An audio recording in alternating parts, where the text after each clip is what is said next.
قصة شاب جميل ووسيم وصغير في عمره، حوالي 30 سنة عمره. تزوج امرأة كبيرة في العمر أرملة طمعا في أموالها، ولكن الأرملة شوفوا شو عملت فيه.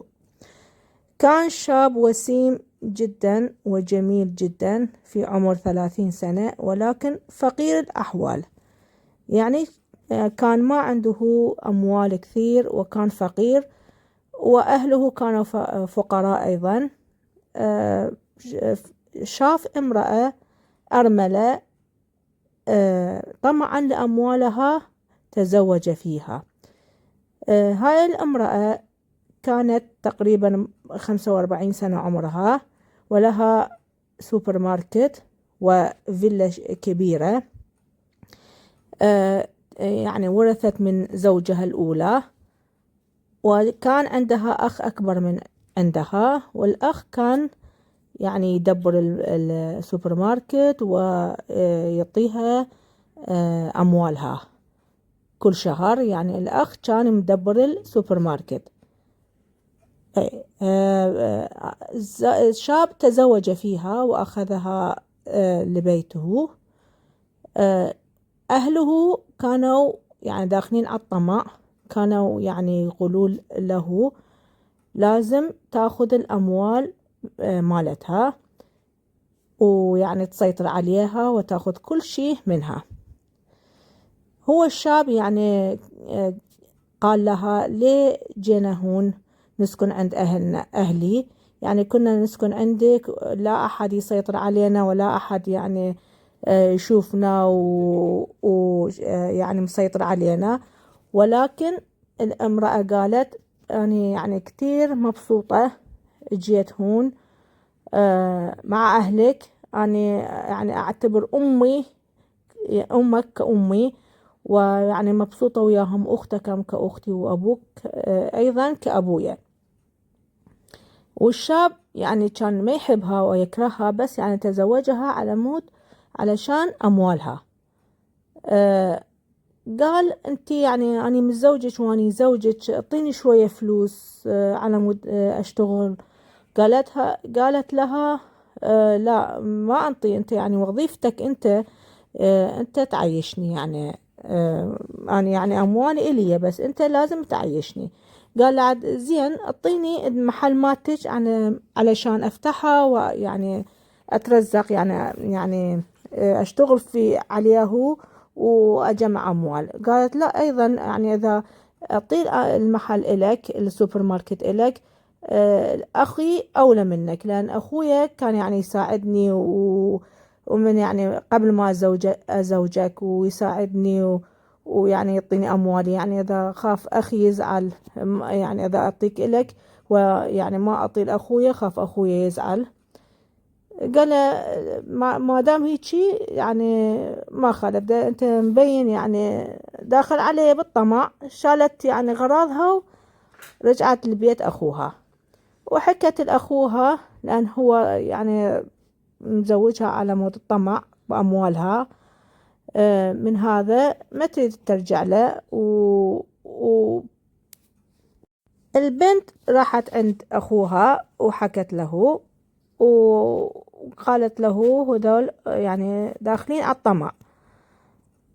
الولد رجع للبيت وشاف مرته ما موجودة.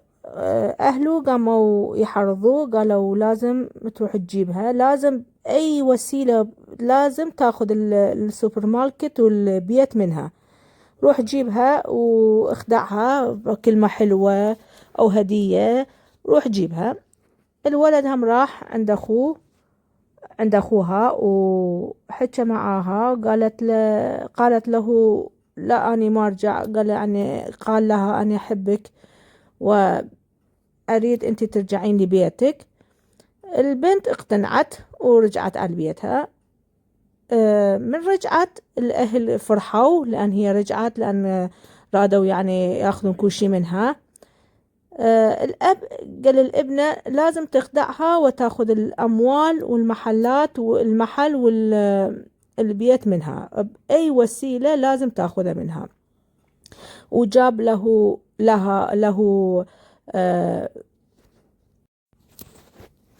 الأب اقترح عليه بأن ينومها ويبصم على الأوراق وينقل الملكية مال البيت والمحل إله. الولد هم راح جاب من عطار دواء منوم وشرب لها إياه، والبنت نامت وبصمها على الأوراق الملكية مال البيت والمحل وهي ونايمة، وراح عند أهله. يعني هم كانوا ساكنين مع أهله. البنت من فاقت شافت إصبعها يعني حبر عليه، يعني مبين موقع على شيء. قامت تصرخ يعني قالت تعال، صاحت عليه قالت تعال اريد احكي وياك. اجا قال شبيك؟ قالت له هاي شنو الحبر على ايدي؟ قال لها خو انتي يعني هسه اموالك كلها الي، وانتي اطلعي من بيتي. هاي هواية انقهرت، لبست أواعيها وراحت على بيت أخوها وحكت كل شي لأخوها. أخوها قالت لأخوها قالت هم زين أنا كنت ما ماخذة حجة البيت والمحل الأصلي وياي كله يعني بالبيت عندك.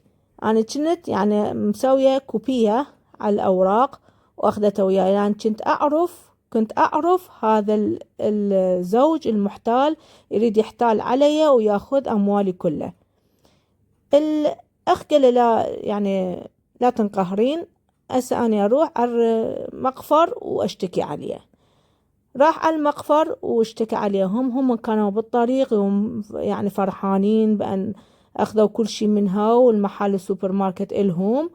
ومن دخلوا بالسوبر ماركت اجى الشرطة وقال انتو مقبوضين، يعني انقبض عليكم مقبوضين بأن اكو شكوى عليكم انتو مزورين حجة البيت والسوبر ماركت. وراحوا للمقفر، وهناك البنت اجتي الزوجة اجتي قالت اني مسامحتهم وما اريد اشتكي عليهم، ويعني بس ردت يعني أفهمهم لأن ما يصير يحتالون على الناس وياخذون أموالي. هي هم راحت بيت أخوها وهم رجعوا للبيت. الأماية أم الولد عبالي يعني جايين فلوس وأول يوم الشغل وفرحانها شنو كسبتوا هذا وجبتوا لنا فلوس هذا. قالوا الأمة قالوا لا مع الأسف اشتكوا علينا وعرفوا بأن احنا مزورين كل شيء، والبنت كانت بنت الأصول ما اشتكت علينا وسقطت الدعوة علينا وقالت ما أريد اشتكي عليهم. واحنا هواية ندمنا. هاي البنت يعني بنت الأصل ويعني ما اشتكت علينا وهواية متندمين على هذا الشغلة سويناها. الأب قال لابنه حتى الأمية قالت ابنها روح رجع زوجتك.